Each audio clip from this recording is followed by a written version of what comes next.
Kidnapping capital of Asia. Sa buong mundo itong minsang binansag sa Pilipinas. Nawawala na ba ang imaheng ito o lumalala pa? Kapag tag-init, sabay-sabay ang mga beauty contest. Pero totoo bang ang habol ng iba hindi corona, kundi mas mataas na presyo sa kama? Maraming kantsaw sa ating mga bumbero. Pero ano nga bang dahilan kung bakit hindi sila agad nakakarating sa mga nasusunugan? Personal naming inalam, sinaliksik ang bawat anggulo. Bawat detalye kinumpleto. Ang lahat ng yan ay nakatala sa Reporter's Notebook.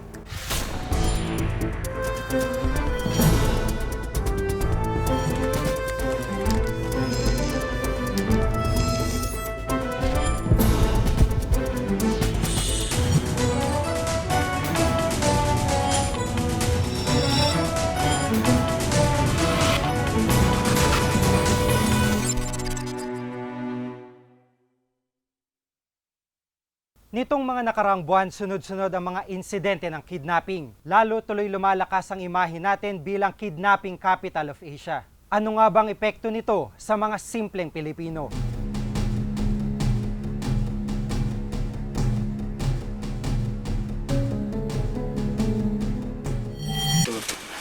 Pero tik siguro kaya.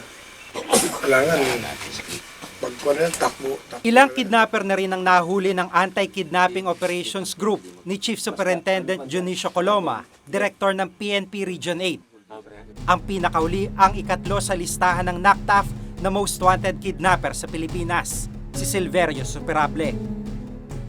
Sinama nila yung dalawang bata na nakakaalam kung saan yung bahay ni Silverio. 3 linggo na nakakalipas ng ilunsad ng grupo ni General Coloma ang operasyon.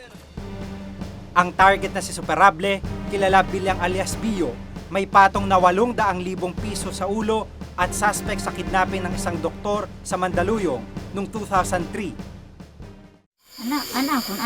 Pagkatapos magsalita ng impormanteng kamag-anak ng suspect, agad pinlano ang operasyon.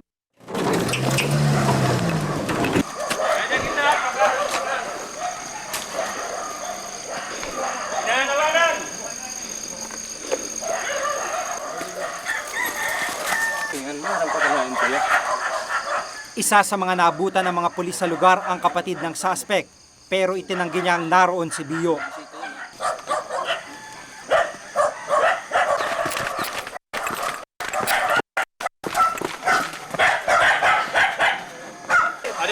Hindi na. Di nagtagal, na-corner ang suspect sa isang bahay. Ay, inoy.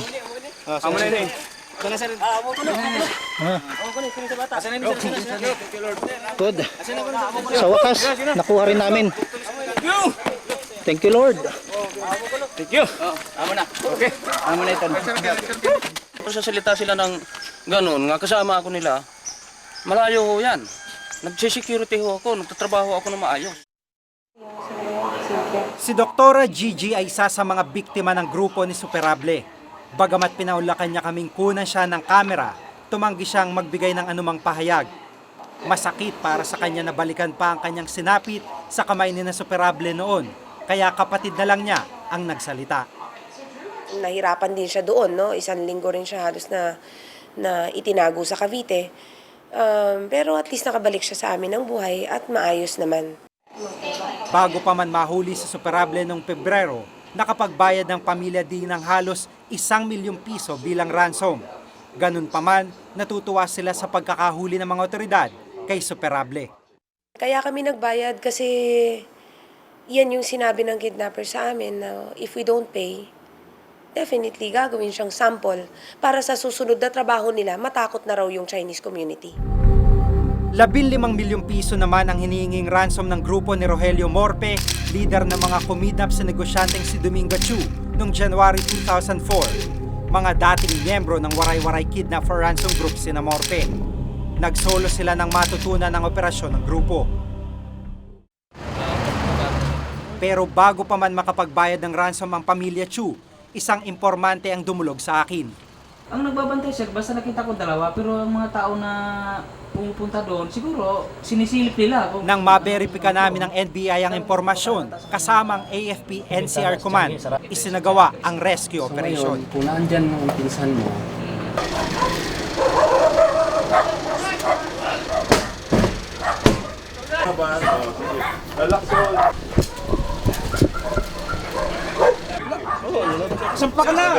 Secure mo na victim.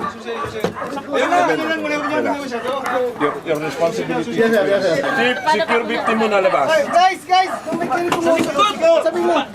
Clear. Two subject. Okay, si Mrs. Q. Hindi nyo ganun ng picture man lang na doon. Nailigtas si Dominga Chu. Mrs. Yu, sir. Makalipas ang isang taon, kinumusta namin ang pamilya Chu. Tumanggi silang humarap sa kamera dahil nananaig pa rin sa kanilang takot. Hindi mawawala yon. At hindi katulad nung wala pa nangyari, kahit anong oras, kahit anong sistema, kahit anong gawin namin, wala kaming alalahanin. Ngayon, medyo merong kunting alalahanin na halimbawa, may gagawin mo isang bagay, hindi nawawala yung kakaroon ka ng dalawang isip. Pinipilit ng ibaon sa limot ng pamilya Chu ang alaala ng kidnapping. Malaki ang naging pagbabago sa kanilang buhay dahil dito. Sana magiging maayos-ayos sana yung situation sa Pilipinas. Wag sana yung puro kidnap, puro snatcher, puro magnanakaw. Para naman peaceful lang mga tao dito. Hindi mag-isip kung saan-saan pupunta para sa security ng sarili nila. Now, our integrated efforts. Sa nakalipas na 10 taon, mahigit 2,000 kidnapping cases nang naitatala. Sa loob ng panahong ito, mahigit 1.2 bilyong piso na ang naibabayad na ransom. Nung nakarang taon, halos 100 ang mga naitalang kaso ng kidnapping. Sinasabing marami ang hindi lang ipinaabot sa pulisya. Pag may nag-succeed na isang kidnapping, magiging 2 yon. Yung 2 magiging 4. Yung 4 magiging 8. Kasi hindi nahuhuli. Kasi kung pacer lang, walang cooperation yung pamilya ng biktima, dagang mahirapan kami. Ang kaso ni Betty Chuasi marahil ang isa sa pinakamaingay na kaso ng kidnapping sa bansa.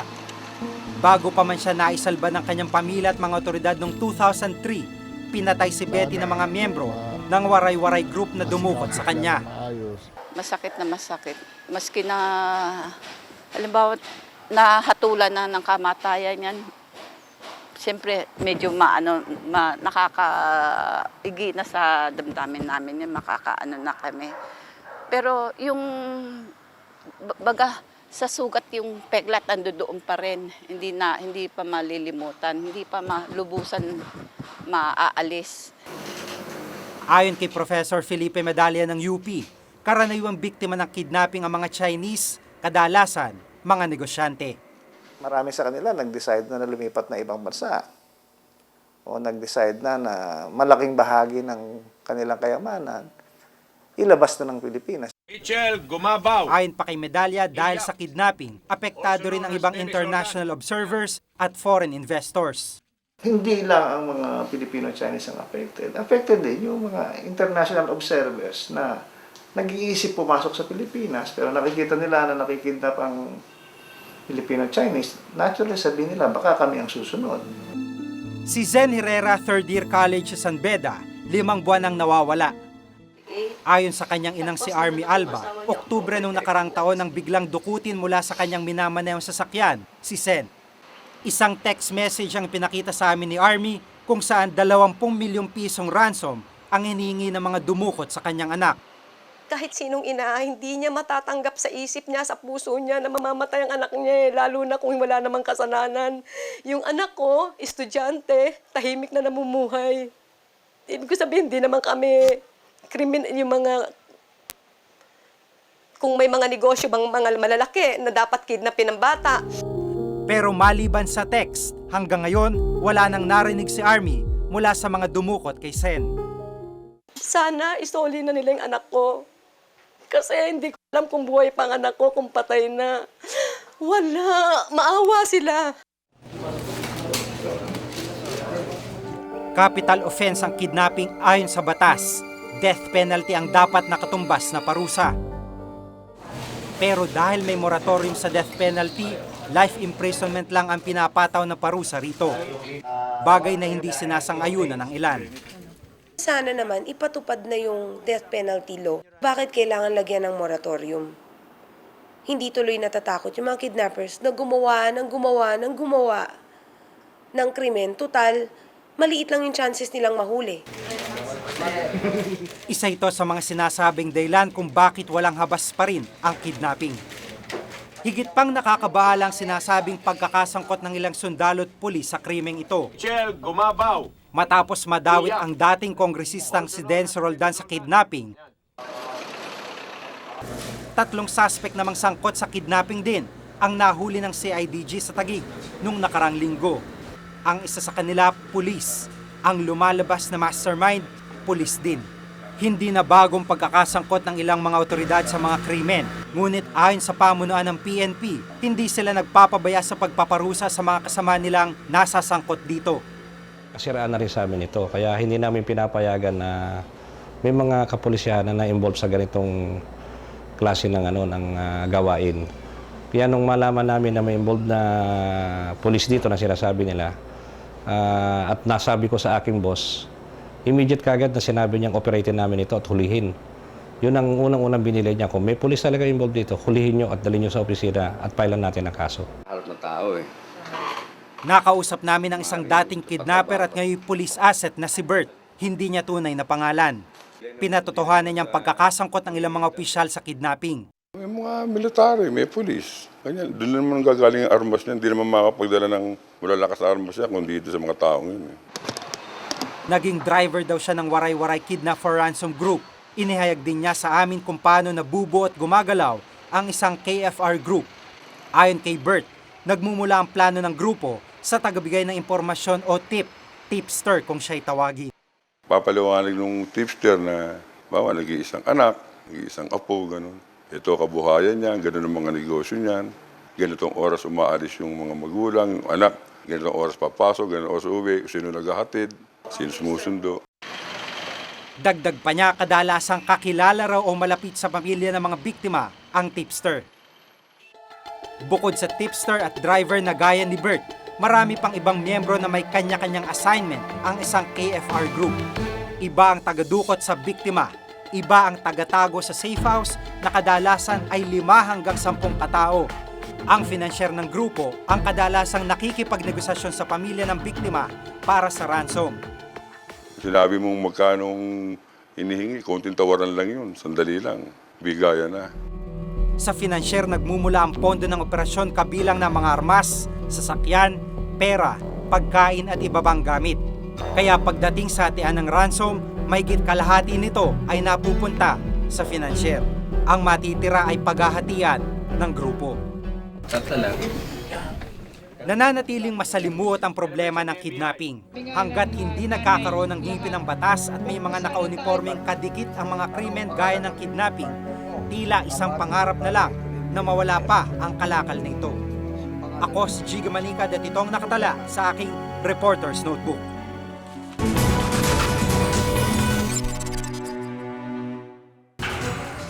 Susunod, beauty title hinahabol daw ng ilan para tumaas ang presyo sa mga lalaking customer?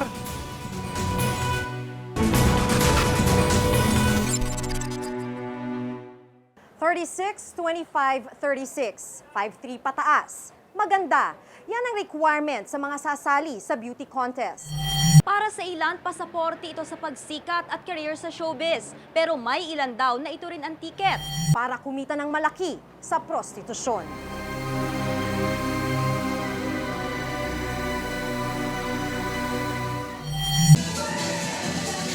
Maliban sa basketball at boxing, mga beauty pageant ang isa sa kinahuhumalingan ng maraming Pinoy.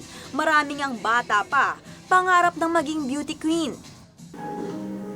Isa na sa mga batang ito noon si Nadia. 17 taong gulang pa lang siya nang sumari sa isang national pageant. Bata pa lang ako, medyo every time na manonood ako ng beauty pageants, nagkakaroon ako ng goosebumps. Parang gusto ko talaga, sabi ko sa sarili ko, one day, gusto ko mag-ramp model din ako, maging beauty queen. Pero di niya inakalang sa likod ng pinong pagkilos ng lahat ng nasa entablado, nakatago ang pangit na gawain, prostitusyon. Nagulat ako. Siyempre, kunento ko kagad sa mami ko at sa daddy ko. Respetadong pageant. Hindi ko in-expect kasi noon ang nakikita ko lang puro maganda. Tumanggi si Nadia na pangalanan ang pageant. Takot daw siya sa maaaring gawin ng mga organizer sa kanya. Of course, aware sila. First experience ko, na-chancingan ako. Na-chancingan ako talaga. First, namin yun, na party. Ganun. Tapos, umiyak talaga ako. Pumunta ako ng CR. Ang masaklap, nang magsumbong siya sa organizer, siya pa ang napagsabihan. Sabi nila, basta sa susunod daw, hindi na daw mauulit, ganun. Wag ko na lang daw bastusin na yung mga sponsors, ganun. Wag ko na lang daw bastusin. Basta treat them well. Maraming mga Pinay ang nangarap at patuloy na nangangarap na magkaroon ng corona. Pero ang ilan sa kanila sa halip na matupad ang panaginip, bangungot at pang-aabuso ang napala. Kung si Nadia ay walang kamuwang-muwang nang sumali sa pageants, si Asia, kaibigan ni Nadia, ay mulat na mulat sa mga kalakaran dito. 23 taong gulang pa lang si Asia, 4 na pageant na ang kanyang nasalihan. Malala daw talaga ang bugawan sa mga ito. Kakausapin ka, ganyan. Sa akin pang tinawagan pa ako, nag-o-offer sa akin na sa ibang bansa, tapos i-check-in na lang daw niya ako sa isang hotel, ganyan. Kapalit ng sex, kung ano-ano daw ang ipinapangako ng mga DOM. Bibigyan ka nila ng trabaho, bibigyan ka nila ng kondo, ng sasakyan. Kung ano hilingin mo, bibigay nila. Siyempre may kapalit yan in return naman, di ba? Mas malala pa rito ang naging karanasan ni Nina, dating kandidata sa isang Bikini Open. Sa akin niya daw po ibibigay yung title nung contest na Bikini Open. Tapos yun nga daw po, wala daw po siyang asawa, wala daw po siyang pamilya. So papakasalan niya daw po ko, kaya yun, nangyari po sa amin. Like one night stand. 15 taong gulang siya nang mangyari ang insidente. Hindi niya matanggap ang kanyang naging kapalaran. Nagamit na siya, umuwi pa siyang talunan. Sisisi nga po ako dun sa nangyari kasi napaniwala niya po ako na ganun. Aminado si Jude Landan, isang talent handler na lumalala ang bugawan sa mga pageants ngayon. 13 taon na siya sa industriya. Humahantong sa prostitusyon. Pero yung prostitusyon na tinatawag, kung ang alaga mo, na-train mo ng maayos, sinabi mo lahat yung dapat niyang gawin, at hindi siya nasisilaw sa pera, kasi dito talagang masisilaw ka sa laki ng pera eh. Lantaran na daw ang kalakarang ito. Una, pag nag-check-in, dyan, maraming nangyayari dyan, mga out of town, mga location. Doon nagaganap ang mga bugawan. Maging mga talent handler daw ng mga kandidata, nagiging bugaw na din. Maraming sa panahon ngayon maraming talent handlers na sila mismo nagbubugaw sa alaga nila. Talagang yun ang intention nila sa isang contest. Sang-ayon dito si Roy, 15 taon ng talent handler. Sumasali lang daw ang ilang kandidata para pataasin ang presyo nila bilang prostitute. Umaabot daw minsan sa milyon ang gastos ng DOM sa isang kandidata. Pag meron kang portfolyong ikaw kandidata pa lang, nagaling ka sa isang prestigyosong contest, pagdating mo doon, iba daw ang presyo mo. Ang iba naman daw pumapatol sa mga sponsor at organizer sa paniniwalang maipapanalo sila nito. Pero hindi lahat na naikakama na nanalo. Hindi. There are people who try to take advantage, no? And in this case, I think they try to take advantage of young, uninformed women. Dati ring beauty queen si Nelia, kaya alam niya ang kalagayan ng mga kababaihang sumasali sa mga beauty pageants. Women can be vulnerable, so they have to protect themselves and before they join, they have to know what they want in life and they have to have high self-esteem. Noon pa raw na kandidata siya ay mayroon na ring kaso ng bugawan sa mga pageants. Naalala ko nga nung time ko as early as 1969. up to the 70s. Meron talagang mga DOM. Ginagawa naman daw ng mga organizers ang lahat ng kanilang makakaya upang maprotektahan ang mga kandidata. It's up to the candidates really, and it's up to the chaperone to prevent yung mga incidents na gano'n.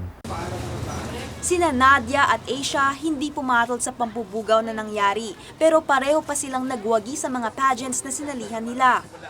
Kung dream mo talagang maging isang beauty queen, hindi lang yan sa physical, hindi lang yan sa emotional. Dapat matatag din yung relationship mo with God kasi marami kang mararanasang mga experiences na hindi mo akalain. Kaya dapat maging matatag ka. Kung tutuusin, madaling sisihin ang mga handler, organizer at mga tinatawag na dirty old men sa prostitusyon sa pageants. Pero may responsibilidad din ang mga kandidata. Nasa kanya ang pinal na desisyon kung magiging modelo siya ni Maria Clara o ni Magdalena. Ako po si Lay Alves at ito ang nakatala sa aking Reporter's Notebook.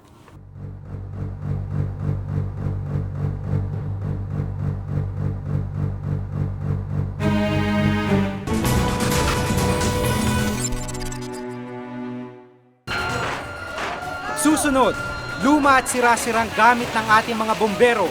Iisa-isahin ng Reporter's Notebook. Hanggang fire out, nasa eksena sila pero marami pa rin ang nagrereklamo. Kundi raw kasi makupad, kulang pa sila sa gamit.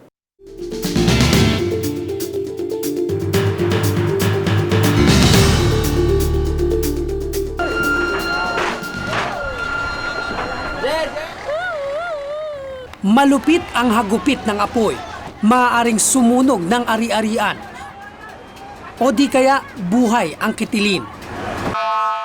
Kaya naman ang ating mga bumbero talo pa ang kidlat sa bilis ng pagkilos, kahit na ang armas nila sa panlaban minsan kulang. Mataas yung level, unang alert level 5. Huwebes Santo sa Barangay Holy Spirit, Quezon City, inabutan namin ang isang sunog. Ayun.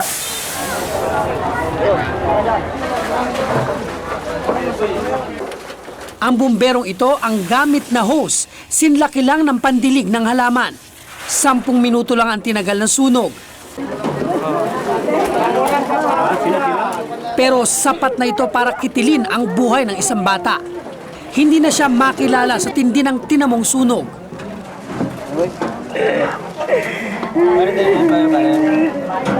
Asan ka ba kasi? Mama, bumili na kami ng tinapay. Pinagsabi ako kay mga adik. Sabi ko, patayin niya yan. Dito na lamang kayo. Lumayas nga kayo. Buhay ang nakataya, hindi lamang ng mga nasusunugan, nalalagay rin sa alanganin, pati ang buhay ng mga lumalaban sa sunog. At pinalala pa ito ng kondisyon ng kanilang mga kagamitan.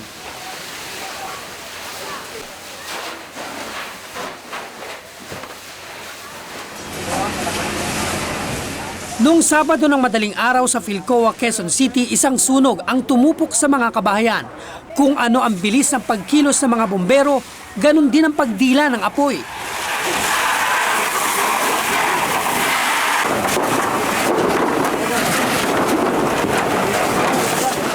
Sabado de Gloria pero ang trabaho ng mga bombero tuloy pa rin.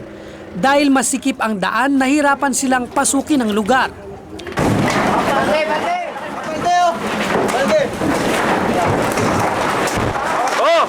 Agad po, pare!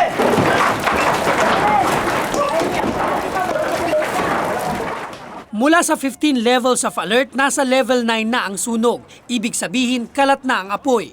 Kaya naman may 50 truck ang rumisponde rito. May tubig pa ba? Wala nang tubig eh. Kulang sa tubig. Wala akong suporta ng tubig. Naku, paano po yan ang gagawin natin, Manong? Lalakad. Di ba lahat ng mga dumadating na bumbero dadalhin sa ano? Bukod dito, wala silang breathing apparatus para makahinga sila sa makapal na usok. Hindi rin fire resistant ang uniforme ng iba. Tulad na lang ng isang ito na nakamaong lang. Pati ang boots dapat daw fire resistant pero ang suot ng bumberong ito ordinaryo lang. So, Manong, itong botan niyo ba? Yung sasabi nila na parang high-tech ba to? Yung parang fire resistant ba? Fireproof? Hindi, nabili ko na lang sa department store eh. Ano pa? Nabili ko na lang sa department store. Inabot ng 4 na oras ang sunog at natupok ang may 500 kabahayan. Ayon sa mga bumbero, mas napabilis sana ang pagpatay ng apoy kung kumpleto lang sila sa gamit. Hindi lang sa Maynila ang may ganitong kondisyon ng mga bumbero. Sa Paumbong, Bulacan, tila mas malala pa. Ito ang kaisa-isang fire truck dito sa Paumbong, Bulacan na re-responde sakaling magkasunog sa 14 na barangay. Pero ang problema, hindi ito gumagana kaya kinukumpuni pa. Kaya kung magkakaroon ng sunog, walang re-responding truck, kailangan pang manghiram sa ibang bayan. 4 lang ang bumbero nila, 14 ang kinakailangan nila. At ang mga gamit luma na at sira-sira. At sa sobrang konti, kasya na sa isang mesa lang. Para din yan sundalo, i-train mo. Kung hindi naman bibigyan ng armas, matatalo rin sa laban. Diba? Ganyan din kami. Kahit anong gagaling namin dito, pagka wala kaming maayos na gamit, wala rin. Sasabihin, pupunta ang bumbero, walang tubig. Pero hindi naman ganun. Minsan nagmamalfunction lang. Bukod dito, wala pa silang opisina. Pinahiram lang sa kanilang espasyo sa gitna ng munisipyo at kulungan. Base sa aking pagtatanong, saka simula nung ako'y na-recruit, 1986 pa, hindi nagkaroon dito ng fire station. Wala talaga rito sa Paumbong. Nasa 3,000 truck ang kailangan ng bansa.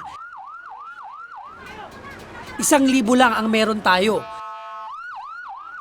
Sa ngayon ay may 15,000 bumbero naman sa bansa. 2,000 dito ay nasa Metro Manila. Kaya naman naisipan ni George Go Piensiong ng Volunteer Firefighters of the Philippines na magtayo ng samahan ng fire volunteers. Mayroon silang 1,500 na miyembro na nagsimula pa noong 1986 sa Chinatown. Itong Chinatown Volunteer, itong mga business establishment, sila nadodonate dito. Pagdating sa ibang street naman, Ongpin o Soler, meron naman doon mga businessman. Sila din gumagawa ng sariling association nila. Sa ngayon ay may 38 istasyon sila sa Kamaynilaan. Tila daig pa nila ang gobyerno. Meron kasi silang hotline na dial 16016 para sa nasusunugan. Sa 10 sunog dito sa Manila, mahigit kalahati kami na una nalalaman. Once na kami nalalaman, sinashout namin si radio na. Tapos napapansin mo ngayon, sa sunog, maraming tumatak sa 16016. Very effective. Aminado si Rogelio Asignado, Chief ng Bureau of Fire Protection o BFP. Malaki ang kakulangan sa kanilang ahensya. Sa 3.6 billion pesos na pondo kasi nila ngayong taon, 84% dito ay sa sweldo ng mga bumbero mapupunta. Kaya hindi nakapagtatakang wala silang gamit. Hindi rin nila kayang taasan ang 6,000 basic pay ng mga bumbero.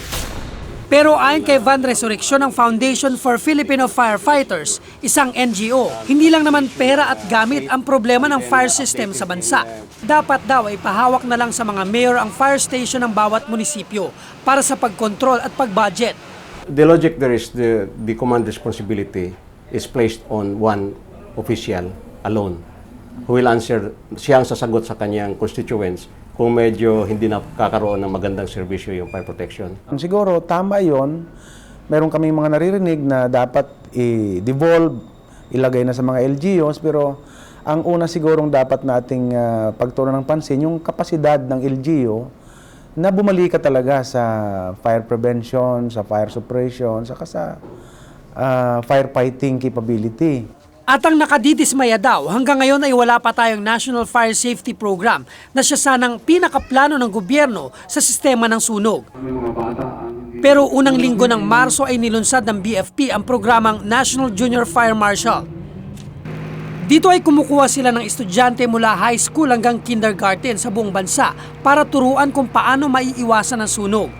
Malaki nga naman ang matitipid kung iiwas sa sunog kesa pagpapatayin mo kung kailan nandyan na. Pero lahat ng nakausap namin ay iisa ang sinasabi. Hindi masusolusyonan ng problema hanggat hindi natututo ang mga tao.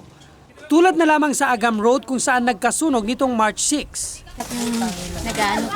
Nagtuturoan na magkapitbahay na ito kung kaninong gasera at kawad ng kuryente nagsimula ang sunog. Marami mga kapitbahay na nandyan kami lahat, nandito yung apoy. So talagang dito po sa inyo nagsimula, te? Ganun ba? Oo. Hindi, makita nyo naman kung dito sa amin nagsimula.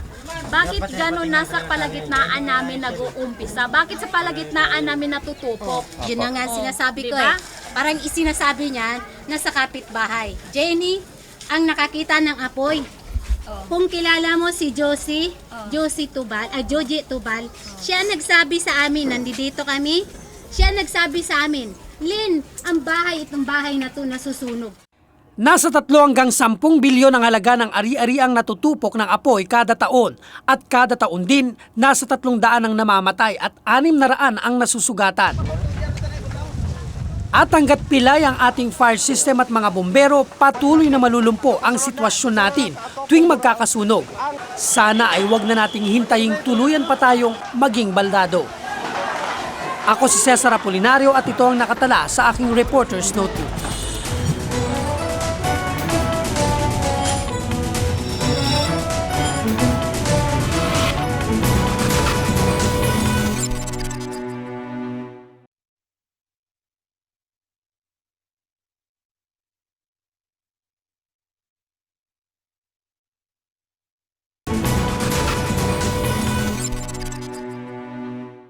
Kung may nais kayong ipasiyasat na isyo balita, maaari kayong tumawag sa aming numero 928-4239. Maaari rin kayong mag-email sa reportersnotebook@gmanetwork.com. At para sa karagdagang impormasyon, mag-log on lamang po sa www.igma.tv. Para sa malalimang pagtingin sa mga isyo at balita, samahan nyo kaming muli sa susunod na Martes. Ako si Jiggy Manikan. Ako si Maki Pulido at ito ang Reporter's Notebook. Biyo.